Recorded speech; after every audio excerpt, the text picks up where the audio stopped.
सुमारे 1 तासानंतर मीरा खोलीतून बाहेर येते. काही पाहुणे निघून गेले होते तर काही अजून बाकी होते. त्यामुळे सुभद्रा सगळ्यांना सी ऑफ करत होती. ती बऱ्याच वेळेपासून अनुष्काला शोधत होती, पण तिला अनुष्का कुठेच दिसत नव्हती. अखेर सगळे पाहुणे निघून गेल्यावर ती सर्वत्र अनुष्काला शोधते, पण तरीही अनुष्का कुठेच सापडत नाही. अनुष्का गेली कुठे? ती तर मीराच्या मागे गेली होती आणि अजूनही परत आलेली नाही. मीराचं कदाचित काम तमाम झालं असेल, पण अनुष्का कुठे राहिली? तिला तर आतापर्यंत परत यायला हवं होतं. सुभद्रा पुढे जात होती, पण अचानक तिचे पाय थांबतात आणि तिच्या डोळ्यांचा आकार आश्चर्याने मोठा होतो. कारण तिच्या समोरच मीरा शांतपणे जिन्यावरून खाली उतरताना दिसते. तिला आपल्या डोळ्यांवर विश्वासच बसत नव्हता. ती प्रत्यक्षात मीरालाच पाहत होती. ती 2-3दा जोरात डोळे झपकवते, पण समोर उभी असलेली व्यक्ती मीराच होती. हा काही तिचा भास नव्हता. मीरा मोठ्या आत्मविश्वासाने आणि ॲटिट्यूडने भरलेल्या स्मितासह जिन्यावरून उतरते आणि थेट सुभद्राच्या समोर येते. सुभद्रा अजूनही स्तब्ध होती. तिच्या नजरा मीरावर खिळलेल्या होत्या. मीराने भुवया उंचावत विचारलं, काय झालं मिसेस सिंघानिया? तुम्ही मला अशा नजरेने का पाहताय, जसं तुम्ही एखादा भूत पाहिलाय? सुभद्रा अजूनही धक्क्यात होती. मीरा इथे कशी असू शकते? तिला तर इथे असायलाच नको होतं. तिला पाहून असं वाटत होतं जणू मीराने तिच्या मनातील विचारच वाचले होते. मीरा पुढे म्हणाली, तुम्ही काय विचार करताय ते मला माहिती आहे, नाही का? हेच ना की मला या क्षणी इथे नसून कुठेतरी दुसरीकडे कुणा दुसऱ्यासोबत असायला हवं होतं? मीराच्या या वाक्याने सुभद्रा जास्तच गोंधळून जाते. ती पटकन इकडे तिकडे पाहू लागते. काय? तुला नेमकं काय म्हणायचंय? सुभद्राची ही अवस्था पाहून मीरा हसू लागते. कमॉन मिसेस सिंघानिया, आता एवढं निरागस बनण्याची गरज नाही. बाय द वे, तुम्ही कुणाला शोधताय? अनुष्काला? मीराच्या प्रश्नाने सुभद्रा तिच्याकडे एकटक पाहू लागते. काहीतरी नक्कीच गडबड आहे. ती जरा गडद आवाजात विचारते, अनुष्का कुठे आहे? मीराने हलकंसं असं डोळे फिरवत उत्तर दिलं, ती कुठे असेल? जिथे असायला हवं तिथेच आहे. आणि ज्या व्यक्तीसोबत आहे त्याच्याकडून तिची चांगली काळजी घेतली जात आहे. त्यामुळे तुम्ही तिची चिंता करू नका. मीराने आपल्या केसांतून हात फिरवला. त्या क्षणी सुभद्राच्या नजरेस तिच्या मानेवरील लव बाईटचे ठसे दिसले. ती एकदम डोळे संकुचित करून पाहू लागली. हे निशाण कुठून आले? तिला चांगलंच समजलं होतं आणि मीराही ते मुद्दाम तिला दाखवत होती. मीरा सुभद्राला म्हणाली, खूप दमले मी. पार्टी जबरदस्त होती आणि पार्टीनंतर राजूसोबत, ओ माय गॉड, ते अप्रतिम होतं. ती मोठ्या नाटकी थकव्याने हसली आणि पुढे म्हणाली, आता मला फक्त आराम करायचा आहे. ओके मिसेस सिंघानिया, मी निघते. Good night. मीरा निघू लागली, पण सुभद्राकडे काहीही बोलण्यासाठी शब्दच उरले नव्हते. ती अजूनही धक्क्यातच होती.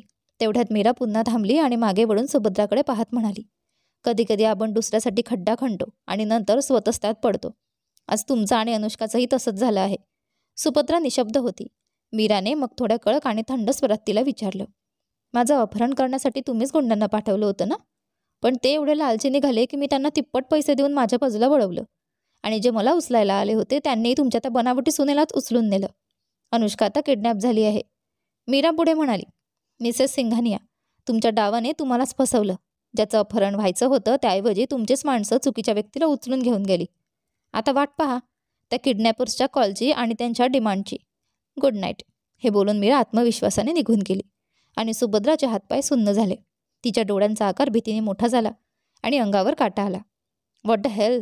मीराने माझ्याच गुंडांना माझ्या विरोधात वळवलं. मी ज्या गुंडांना मीराला उचलण्यासाठी पाठवलं होतं त्यांनी उलट माझ्या सुनेलाच किडनॅप केलं.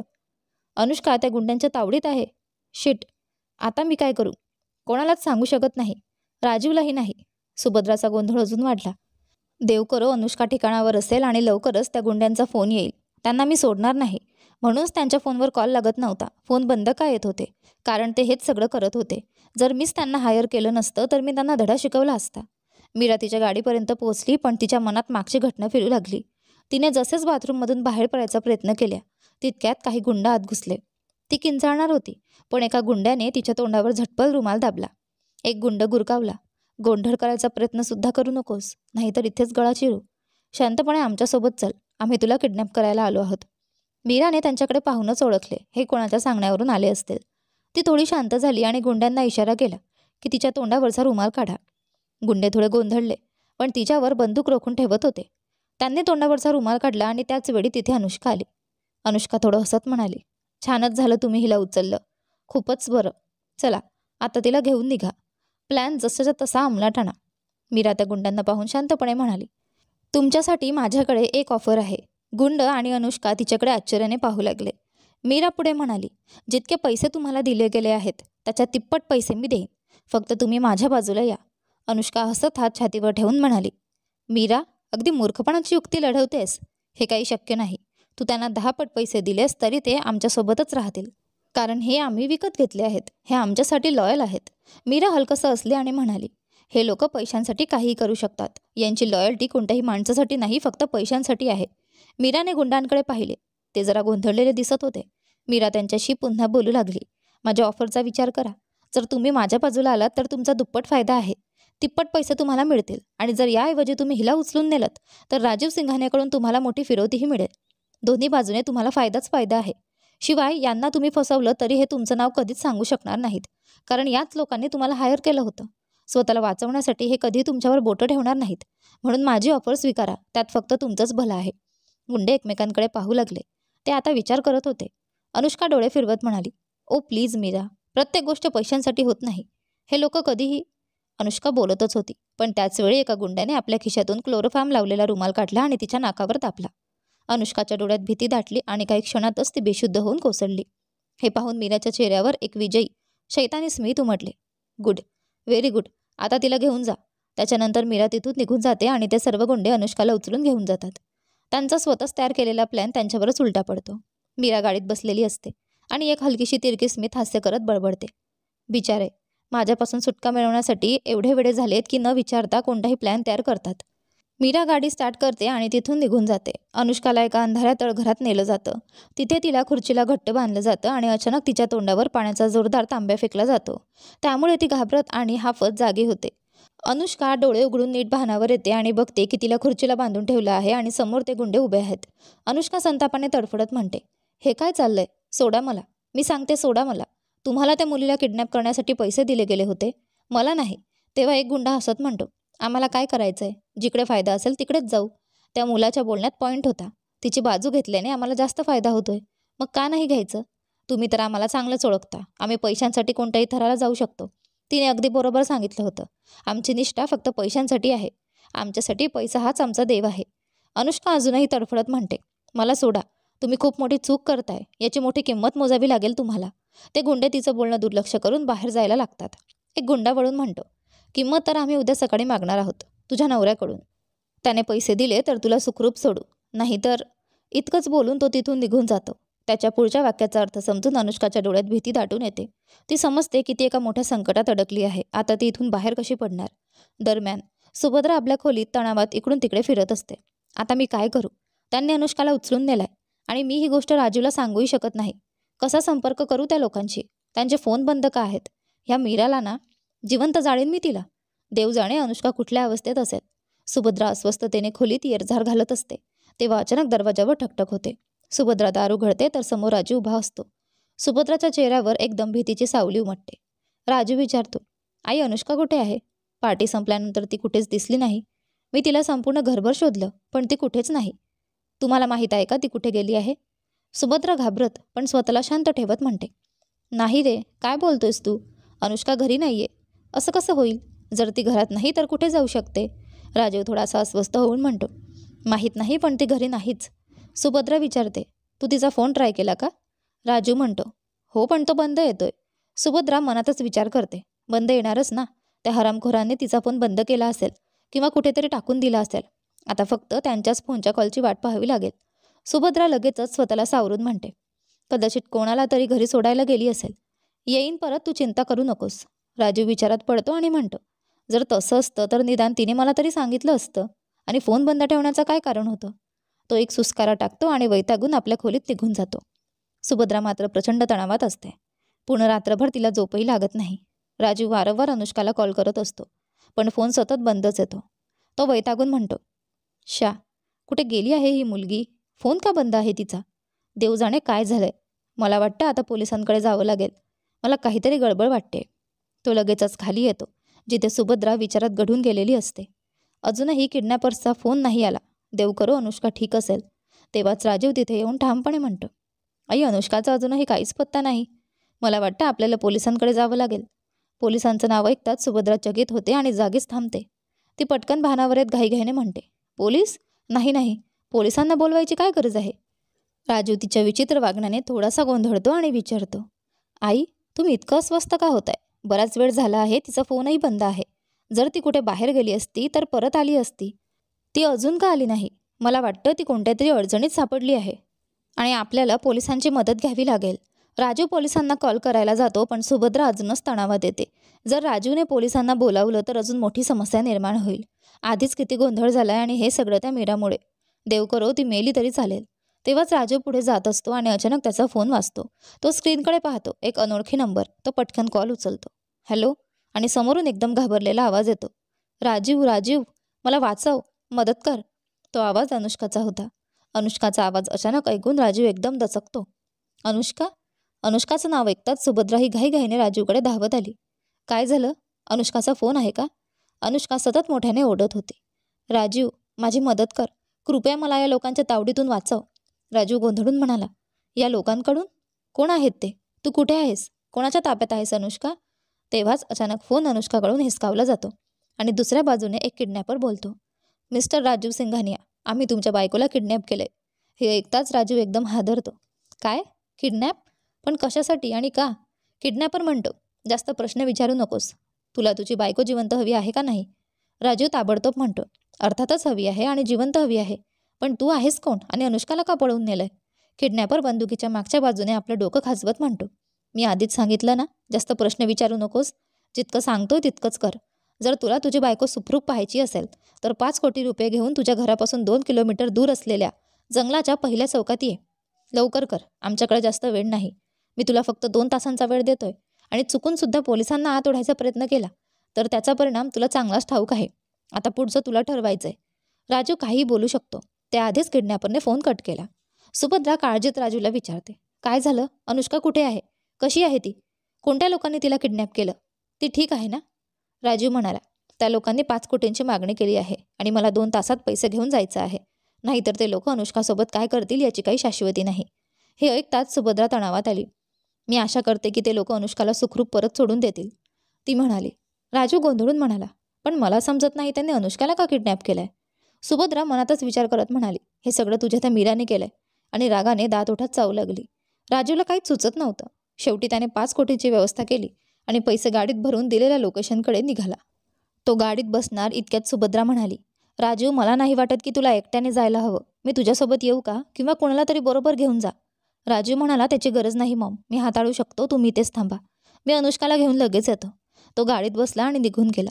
लवकरच तो दिलेल्या ठिकाणी पोहोचला जिथे गुंड अनुष्काला घेऊन येणार होते.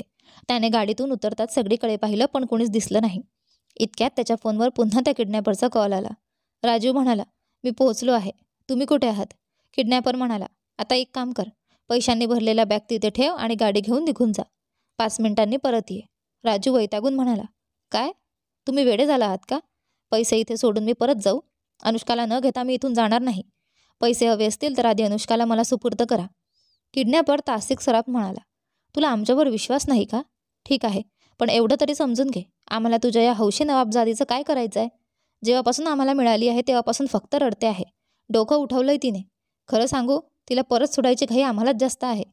राजूने खोल श्वास घेतला. त्याने बॅग तिथेच ठेवली आणि गाडी पुढे नेली. काही वेळाने तिथे एक गाडी आली. काळ्या कपड्यातले काही लोक उतरले. त्यांनी पैशांची बॅग उचलली आणि एक मोठं पोतं जमिनीवर फेकून गाडीत बसून निघून गेले. राजू दिलेल्या वेळेनुसार परत आला, पण त्याला अनुष्का कुठेच दिसली नाही. अचानक त्याच्या नजरेस एक हलतं पोतं पडलं. त्याच्या काळजात धस्स झालं. तो धावत जाऊन पोतं उघडतो आणि त्याला धक्का बसतो. अनुष्का आत होती. तिच्या हातापायांना दोरांनी घट्ट बांधलं गेलं होतं आणि तोंडाला पट्टी लावली होती. Anushka, oh my God! Raju घाबरून ओरडला. त्याने झटपट तिचे हातपाय मोकळे केले. तोंडावरील पट्टी काढली. अनुष्का ताबडतोब राजूला मिठी मारून हमसून रडू लागली. राजू, त्यांनी मला खूप त्रास दिला. बघ माझी काय हालत केली, ती हुंदके देत म्हणाली. राजूने तिला घट्ट मिठीत घेतला आणि म्हणाला. It's okay. ते लोक गेले. तू ठीक आहेस ना? अनुष्का रडतच राहिली. राजू तिला घरी घेऊन आला. घरी सुभद्रा बेचैन होऊन वारंवार घरभर फेऱ्या मारत होती. दरवाजा उघडल्यावर तिने समोर अनुष्काला पाहताच सुटकेचा निश्वास टाकला. ती धावत आली आणि अनुष्काला मिठीत घेतलं. अनुष्काही सुभद्राला घट्ट मिठी मारून रडू लागली. सुभद्रा काळजीने विचारते. तू ठीक आहेस ना? त्यांनी तुला काही केलं नाही ना? अनुष्का रडत म्हणाली. त्या हरामखोरांनी मला खूप त्रास दिला. बघा कसं बोरात बांधून फेकून गेले. राजूने तिला विचारलं. पण ते लोक होते कोण आणि त्यांनी तुला का किडनॅप केलं? हे ऐकून अनुष्का आणि सुभद्रा गप्प बसतात. आता त्या राजूला संपूर्ण सत्य कसं सांगणार? राजू दोघींच्या चेहऱ्याकडे पाहतो, पण काहीही न बोलता खोल श्वास घेतो आणि म्हणतो. ठीक आहे, मी पोलिसात तक्रार नोंदवायला जातो. पोलिसांचा उल्लेख ऐकताच सुभद्राने घाईघाईने राजूला थांबवले. काय राजू, तुला हे पोलीस पोलीस काय लावून ठेवलंय? काय गरज आहे पोलिसांकडे जाण्याची? अनुष्का सुखरूप घरी परत आली ना, मग विसर सगळं. राजीव आश्चर्यचकित होऊन म्हणाला. विसरू? हे कसले विचित्र बोलताय तुम्ही. समस्या काय आहे? आज त्यांनी अपहरण केलंय, उद्या काहीही करू शकतात. त्यांच्या विरोधात तक्रार करणं गरजेचं आहे. अनुष्काला समजलं होतं की जर राजीव पोलिसांकडे गेला तर त्यांच्या स्वतःसाठीच अडचणी निर्माण होतील. तीही त्याला समजावत म्हणाली. राजीव, मला वाटते की आंटी बरोबर म्हणतायत. बघ, अपहरण करणाऱ्यांचे कामच असते श्रीमंत लोकांना पकडून पैसे उकळण्याचे. तुझ्या तक्रारीने काही बदलेल असं मला वाटत नाही. उलट आपण त्यांच्या नजरेत आलो तर ते अधिक त्रास देतील. मला नाही वाटत की पोलिसात जाणं योग्य ठरेल. आता मी घरी आले ना, तर सोडून दे, जाऊ दे. राजीवने विश्वास न बसल्यासारखं दोघींकडे पाहिले. मग खोल श्वास घेत म्हणाला. ठीक आहे, जसं तुम्हाला वाटतं तसं करा. मलाच तुम्ही दोघी समजत नाहीयेत. हे बोलून तो सरळ ऑफिसला निघून जातो. त्याच्या जाण्यानंतर सुभद्रा आणि अनुष्का एकमेकांना मिठी मारतात. अगं, मी किती घाबरले होते, सुभद्रा म्हणते. अनुष्का भीतीने थरथरत म्हणते. तुम्ही फक्त ऐकलंय, मी तर सगळं भोगलंय. मला तर असं वाटलं की मी तिथून परत येणारच नाही. ते लोक मला सोडणार नाहीत असंच वाटत होतं. त्या दोघी मिठी सोडून सोफ्यावर बसतात. सुभद्राच्या चेहऱ्यावर राग दिसत होता. हे सगळं त्या मीरामुळे झालंय. हे पूर्ण तिचंच कारस्थान आहे. अनुष्का म्हणाली. प्रत्येक खेळात, प्रत्येक योजनेत ती आपल्यापेक्षा एक पाऊल पुढेच असते. मला समजत नाही आपण तिला हरवायचं कसं. सुभद्रा म्हणाली. हरवूच. प्रत्येक वेळी तिच्या नशिबाने तिला वाचवलंय. पण कधीतरी असा दिवस येईल जेव्हा नशीबही तिच्या बाजूने नसेल. तेव्हा आपण जिंकू. फक्त संयम ठेवा आणि योग्य वेळेची वाट पहा. अनुष्का हलक्या आवाजात म्हणाली. तुम्ही बरोबर आहात. या क्षणी आपल्याकडे योग्य संधीची वाट पाहण्याशिवाय पर्याय नाही. राजीव ऑफिसमध्ये पोहोचतो. तो लिफ्ट बाहेर उभा असतो. लिफ्टचं दार उघडतं आणि तो आत जातो. तेव्हाच मीराही तिथे पोहोचते आणि लिफ्टमध्ये येते. काही कर्मचारीही त्यांच्यासोबत असतात, पण दोन्ही बॉस पाहून ते एका कोपऱ्यात सरकतात. लिफ्टमध्ये अगदी शांत वातावरण असतं. पुढच्या मजल्यावर सगळे कर्मचारी उतरतात. आता फक्त राजीव आणि मीरा तिथे असतात. दार बंद होताच राजीव अचानक मीराला भिंतीवर लावतो आणि तिच्या ओठांवर किस करू लागतो. त्यानंतर हळूहळू त्याचे हात तिच्या गुप्तांगावर जातात. मीरा कसंबसं बोलण्याचा प्रयत्न करते. राजीव, हे काय करताय? कोणी येईल. राजीव मधोजीच्या आवाजात तिच्या भावनांचा आनंद घेत म्हणतो. मी आता तुझ्याशिवाय राहू शकत नाही मीरा. तू मला वेड लावत आहेस. मी तुझ्यापासून एक सेकंदही दूर राहू शकत नाही. ओ गॉड, तुला कल्पनाही नाही की तू माझ्यावर किती प्रभाव टाकतेस. मीरा हळूहळू श्वास घेत होती. तिच्या हृदयाचे ठोके वेगाने वाढले होते. तिच्या तोंडून सुस्कारे बाहेर येऊ लागले आणि ती कितीही प्रयत्न केला तरी ते थांबवू शकत नव्हती. तिच्या पायात कमजोरी जाणवू लागली. सुदैवाने राजीवने तिला आपल्या मिठीत घट्ट धरून ठेवले होते. अन्यथा ती कदाचित पायावरून खाली पडली असती. राजीव आणि मीरा राजीवच्या कॅबिनमध्ये पोहोचतात. तिथे त्या दोघांशिवाय कोणीही नव्हते आणि सध्या तरी कोणालाही आत येण्याची परवानगी नव्हती. कॅबिनचे दार बंद करताच राजीव मीराला आपल्या मिठीत घेतो आणि त्या दोघांचे प्रेम त्या कॅबिनच्या प्रत्येक कोपऱ्यात दरवळू लागते. शेवटी त्यांचे प्रेम एकमेकांच्या मिठीत सोफ्यावर संपते. दोघांचे श्वास वेगाने चालू होते. संपूर्ण शरीर घामाने डबडबले होते आणि कपडे अस्ताव्यस्त झाले होते. मीरा मोठ्याने हसत म्हणाली. काय झालंय आजकाल? खूप धाडसी होत चाललायस. राजीव, जो अजूनही तिच्या छातीवर विसावलेला होता, जोरजोराने श्वास घेत म्हणाला. माझं मलाच माहीत नाही, पण जेव्हा मी तुला पाहतो तेव्हा माझ्यात एक आग पेटते, जी फक्त तुझ्या जवळ गेल्यावरच शांत होते. हे तू माझ्यासोबत काय केलं आहेस? काही काळी जादू तरी येते का तुला? राजीवचं बोलणं ऐकून मीरा हसू लागते. हो, येते. आणि तेच तर मी केले आहे तुझ्यावर. आता तू पूर्णपणे माझ्या ताब्यात आहेस. राजीव सिंघानिया. राजीव तिच्या डोळ्यात बघत म्हणाला. खरंच इच्छा आहे की मी आयुष्यभर तुझ्या ताब्यात राहावं. मला कधीही तुझ्या मिठीतून बाहेर पडावंसं वाटत नाही. आपण एकमेकांसाठी नाही हे माहिती असूनही मला काहीही चुकीचं वाटत नाही. उलट तुझ्या जवळ आल्यावर सगळं काही बरोबर वाटतं. मीरा हसली आणि त्याच्या कपाळावर किस करत म्हणाली. सगळं बरोबर आहे राजीव, विश्वास ठेव. ओ, आय लव्ह यू मीरा. त्याच्या या शब्दांवर तो पुन्हा तिच्या छातीवर डोकं ठेवतो.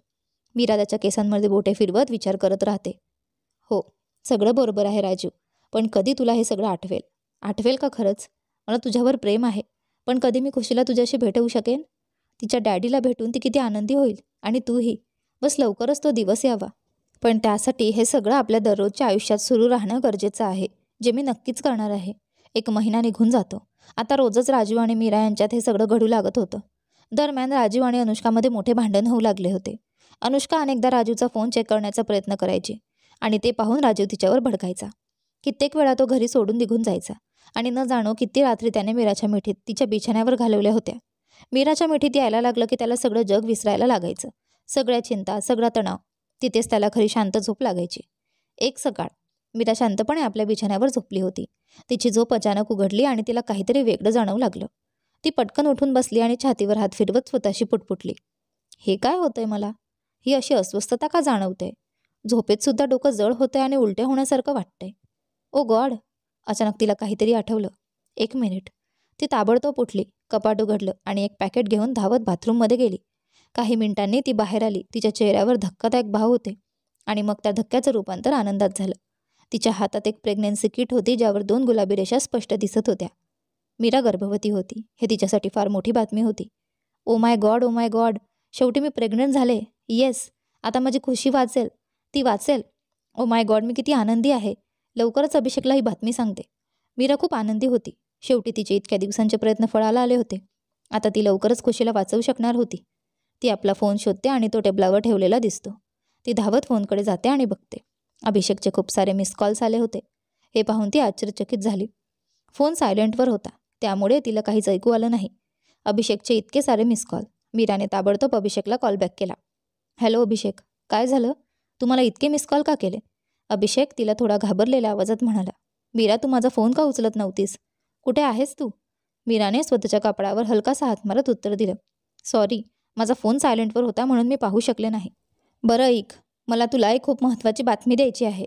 अभिषेक, तुला माहिती आहे का, मी प्रेग्नेंट आहे. शेवटी मी हे करून दाखवलं. तुला कल्पना नाही की मी किती आनंदी आहे. आता आपल्या खुशीचा जीव वाचेल आणि तिला एक भाऊ किंवा बहीण मिळेल. ओ गॉड, बस लवकर हे सगळं पार पडो. त्यानंतर आपण राजीवसोबत नवी सुरुवात करू आणि त्याचवेळी अनुष्का आणि सुभद्राचा सगळा भांडाफोड करू.